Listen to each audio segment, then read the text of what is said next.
ওয়া হুয়া মাকুম আইনামা কুনতুম। আল্লাহ বলতেছেন, তুমি আদম যেখানে থাকো আমি সেখানে আছি। ওয়া নাহনু আকরাবু ইলাইহি মিন হাবলিল ওয়ারিদ। আমি তোমার শাহরগের চাইতেও একদম নিকটে।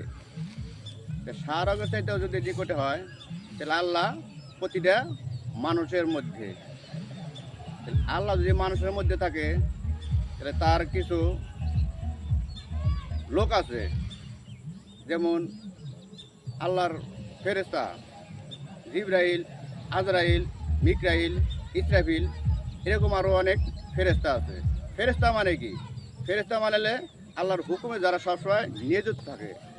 যেমন শেখ হাসিনা বাংলাদেশের প্রেসিডেন্ট, তার যদি কিছু লোকের দরকার লাগে তাহলে তার সবসময় তার কাছেই থাকে, কোন সময় সেটা বলবে, তার তাৎক্ষণিক তার ওই কাজটা হাসিল করবে। তাহলে ওইরকম আমরা ওইরকম আল্লাহ জেনে থাকে তার ফেরেশতাদের ওখানে খুঁজতে হবে। তাহলে একটা ফেরেশতা খুঁজতে গেলে এই মানুষের মধ্যে খুঁজতে হবে।